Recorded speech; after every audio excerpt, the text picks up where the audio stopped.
Coucou à tous, j'espère que vous allez bien. Bienvenue sur Land d'Afrique. Aujourd'hui, je suis très contente de vous retrouver pour vous partager l'une des histoires que je préfère, que j'aime beaucoup. C'est l'histoire de Soundiata Keita, qui est le fondateur de l'Empire du Mali.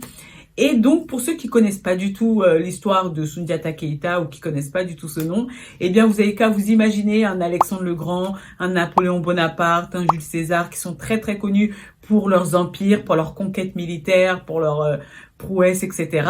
Eh bien, Soundiata Keita, c'est exactement la même histoire, sauf que ça se passe en Afrique et donc qu'il a fondé ce grand empire qui est l'Empire du Mali, donc l'un des plus grands empires d'Afrique. Donc, je vais vous raconter l'histoire aujourd'hui. Et donc, déjà, c'est une histoire qui est super longue, enfin avec beaucoup de détails que je peux pas forcément omettre. Donc, ce sera une vidéo que je vais faire en en deux parties, c'est sûr, trois un peu moins. Parce que voilà, je n'ai pas envie non plus de vous endormir avec une vidéo trop longue et je ne veux pas non plus couper trop de choses. Donc voilà, n'hésitez pas avant de commencer à vous abonner. Et si vous avez aimé cette vidéo, n'oubliez pas de liker. Et même si vous ne regardez pas jusqu'à la fin et que le peu que vous avez vu, vous l'aimez, n'hésitez pas aussi à me mettre un petit pouce bleu. Et si vous êtes prêts, on est parti pour la première partie.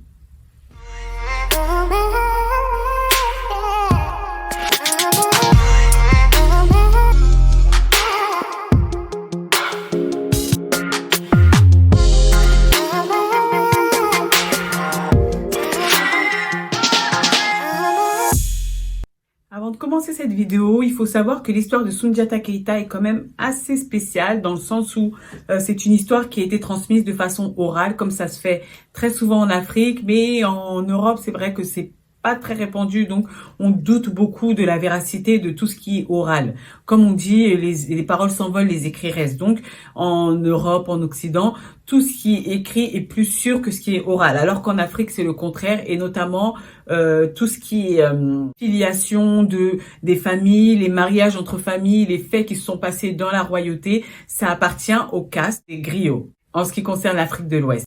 En Afrique, le système de caste est apparu aux alentours du XIIIe siècle, donc à l'époque de Soundiata Keita. Et il est né en fait d'une répartition du travail entre les différents clans qui étaient déjà là, donc autour de la monarchie. Et en fait, il y avait absolument rien d'économique, c'était juste une répartition ethnique.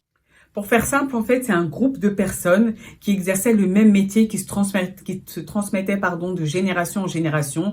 Et donc, chaque clan, chaque ethnie, régissait une activité économique particulière. En gros, c'est ça, un caste. Et donc, parmi ces castes, il y a le caste des griots ou des djeli. Et ces gens-là, en fait, on les invite pour les grandes cérémonies, parce que ils sont là pour chanter les louanges de telle ou telle personne, les actes que chaque personne a fait, etc. Ils connaissent l'histoire de tout le monde. Ils ont le rôle de conteur, d'historien, de généalogiste. Enfin, en gros, c'est la mémoire collective de la communauté. Donc vraiment, ils ont un rôle vraiment très important. Et n'importe qui peut pas raconter des histoires parce qu'on va lui demander de quelle famille il vient. Et s'il n'est pas du caste des griots, eh bien, personne va le prendre en considération. C'est vraiment un truc spécial et qu'on se transmet, comme je vous l'ai dit, de génération en génération. Donc, n'importe qui peut pas se dire griot. C'est très, très réglementé. Et donc, comme c'est une histoire qui a été transmise de façon orale, eh bien, ne soyez pas choqués si ma version diffère peut-être de la version que vous connaissez. C'est tout simplement parce que j'ai pris plusieurs sources et j'ai mis en commun vraiment tout ce qui revenait le plus. Mais voilà, il y a énormément de versions avec des noms différents. Donc, voilà, dans le fond, ça va être à peu près la même histoire, mais peut-être qu'il y aura des anecdotes que déjà je vais omettre parce que c'est super long. Et puis, il y a des choses que peut-être, voilà, vous connaissez pas ou que moi, je connais pas. Dans tous les cas, vous pouvez commenter et me raconter votre version. Mais voilà, ce sera pas exactement pareil. Et pour la plupart, je me suis inspirée du livre de Soundiata Keita, l'épopée mandingue de Djibril Tamsir Niane. Et normalement, si vous suivez bien mes vidéos, vous devez connaître ce nom puisque c'est le père de la très célèbre mannequin Katusha, dont j'ai déjà fait la vidéo. Et donc, je vous avais dit que son père était spécialiste en tout ce qui était la civilisation mandingue. Donc voilà son premier livre qu'il a écrit en 1960, Soundiata, l'épopée mandingue. C'est un livre, qui a été écrit en 1960. Et du coup, l'histoire de Soundiata Keita se déroule au XIIe siècle. Donc entre le XIIe et le XXe siècle, il y a quand même 6 siècles d'écart, 6 siècles de versions. Donc voilà, c'est pas facile de trouver toutes ces versions différentes. Mais dans le fond, je pense que ce sera plus ou moins ça. Voilà.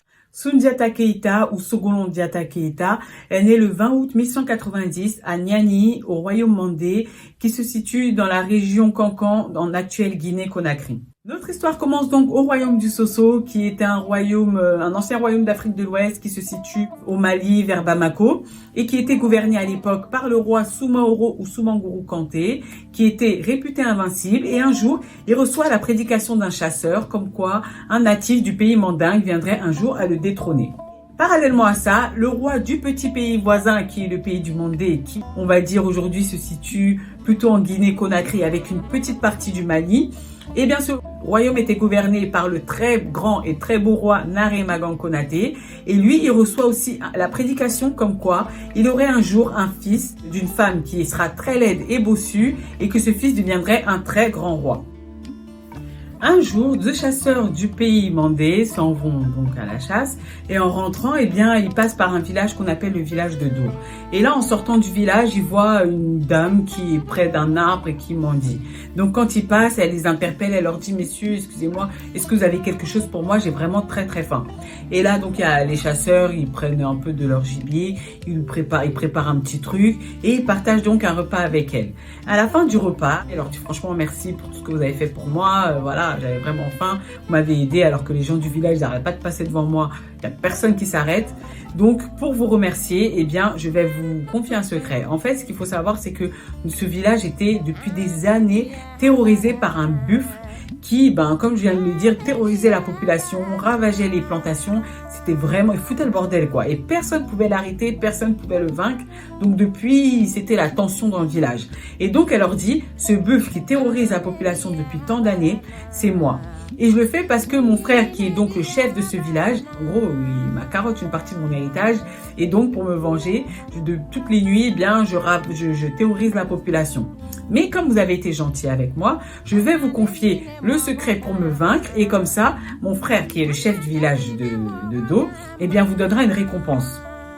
Donc, ils disent, ok, super, vas-y, donne-nous ton secret. Elle dit, ok, je vais vous le donner, mais à une seule condition. La condition, c'était que quand le chef va vous récompenser en vous demandant de choisir une femme parmi les femmes du village, parce que je sais pas pourquoi on aime bien offrir des femmes. Bon, voilà. Quand il va vous proposer de choisir une femme, vous allez choisir la plus laide, la plus vilaine et celle qui est bossue dans le village. Et vous allez la donner au roi du pays mandé, le roi Naré Magan Konaté, pour qu'il l'épouse. Ils disent ok, d'accord, bon, puisque c'est ce que tu veux, il n'y a pas de souci, on va faire ce que tu veux. Donc elle leur donne le secret, elle se transforme, et il la tue en tant que buffle, ils vont pas la tuer comme ça. Et donc ils arrivent devant le roi du village de Do, il dit voilà, nous on a vaincu le bœuf qui vous terrorisait depuis tout ce temps, qu'est-ce que tu as à nous donner? Donc lui il est content. Il dit bon, vas-y, on va faire sortir toutes les femmes et vous allez en choisir une pour partir avec. Donc toutes les femmes du village sortent avec leurs plus beaux pannes, leurs plus beaux bijoux, leurs plus belles coiffures, etc. Elles s'alignent pour pouvoir être choisies par les chasseurs pour être mariées au roi Naré Magan Konaté parce que c'était l'objectif. Et donc les chasseurs commencent à regarder, ils voient toutes les femmes, ils disent non, on n'a aucune. Et puis finalement ils regardent sur le côté, il y a une dame qui clairement, elle s'est pas mise à son max du tout. Elle est dans son coin avec un pagne qui est un peu crade, pas beau du tout. Elle est même pas coiffée. Voilà, limite, elle a pas envie d'être là. Et ils voient qu'elle est très laide et qu'elle est bossue. Donc, ils se disent, c'est celle-là. Là, ils disent au chef du village de Do, c'est elle qu'on veut. Là, le chef, il dit, ouais, ok, d'accord, bon, allez-y avec elle. Donc, ils la prennent, ils la ramènent à la cour du roi Naré Magan Konaté pour qu'il l'épouse. Et c'est comme ça que cette femme qui s'appelle Sogolon Kanté va devenir la seconde épouse du roi Naré Magan Konaté et avec qui elle va avoir plusieurs enfants, dont le très célèbre Soundiata Keita. Parfois, à la place de Soundiata Keita, on peut voir Sogolon Diatta Keita. C'est tout simplement parce que dans la culture mandingue, eh bien, par tradition, quand un enfant naît avec une infirmité, une spécificité ou un handicap, parce qu'on va le voir plus tard, mais Soundiata va naître infirme, eh bien, il doit rajouter à son prénom, à son propre prénom, le prénom de sa maman. Donc, vu que sa maman s'appelle Sogolon, eh bien, on a rajouté à son prénom, donc Diatta, le prénom de Soundiata Keita devait être Diatta, eh bien, on a rajouté Sogolon. Ça donne Sogolon Diatta Keita, qui veut dire Diatta, fils de mère Sogolon.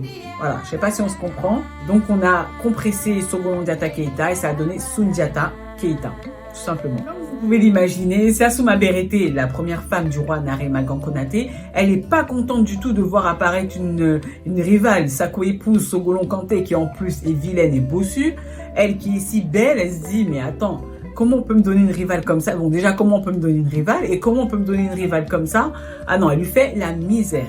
Quand Sogolon Kanté va tomber enceinte de Soundiata, elle va continuer à lui faire la misère. Mais alors, quand elle va accoucher et qu'au bout de 1, 2 ans, 3 ans, 4 ans, 5 ans, elle va se rendre compte que Soundiata ne marche toujours pas, mais elle va la mépriser, la rabaisser constamment. 218, le roi Naré Magan Konaté meurt sans bien sûr avoir vu la prédiction s'accomplir. Et en plus de ça, il s'est dit, on est vraiment loin du compte de l'histoire du grand roi qui va me succéder. Parce que clairement, Soundiata, quand son père meurt, il a environ 7 ans et il marche toujours à 4 pattes. Donc le roi Naré Magan Konaté, il était clairement pas optimiste quant à l'avenir de ce fils-là. Malgré ça, lui, il a exigé que la prédiction soit accomplie et que Soundiata prenne sa succession. Malgré ça, eh bien, lorsqu'il meurt, c'est son premier fils, donc Dankorantoumani Konaté, le fils de Sassouma Berete, qui prend le pouvoir.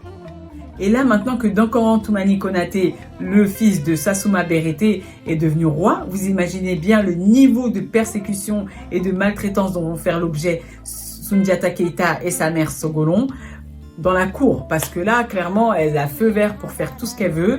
Donc, ce qu'elle va faire, c'est qu'elle va déloger Sogolon Kanté et ses enfants. Elle va les mettre dans une espèce de cabane en dehors de la cour, là où elle faisait son débarras, elle jetait ses poubelles. C'est là où Sogolon Kanté et ses enfants vont vivre. Un jour, alors que Sogolon Kanté est en train de se préparer à manger, elle se rend compte qu'elle manque de feuilles de baobab. Donc, elle s'en va demander à sa rivale, qui est Sassouma Berete, qu'elle lui donne un peu de feuilles de baobab. Et là, Sassouma Berete, dans son arrogance légendaire, lui dit, écoute, t'as qu'à faire comme toutes les mères, tu dis à ton fils d'aller cueillir des feuilles de baobab et de te les donner. C'est pas moi qui vais prendre dans mes feuilles que mon très cher fils est parti me cueillir pour te les donner, certainement pas. Et là, vraiment, c'est l'affront de trop. Sogolon Kanté rentre chez elle, dans sa cabane. Elle est en pleurs, elle crie, elle en peut plus, quoi. Elle en peut plus, c'était vraiment l'affront de trop. Et là, elle rentre, elle voit son fils Soundiata, qui est soi-disant promis un grand avenir, toujours à 4 pattes, ça l'énerve, elle commence à prendre un bâton, elle commence à le battre. Et lui, il dit, mais attends, maman, pourquoi tu me bats au juste? Elle dit, j'en ai marre, voilà, moi, tous les jours, on m'insulte à cause de toi parce que tu marches pas. J'ai voulu prendre des feuilles de baobab pour manger et on m'a insulté à cause de toi parce que tu marches pas. Donc, il dit, ok, d'accord, si c'est juste ça, tu veux des feuilles de baobab ou tu veux le baobab en entier? Elle dit non, pour laver cet affront, il me faut le baobab en entier. Il dit ok, il n'y a pas de souci.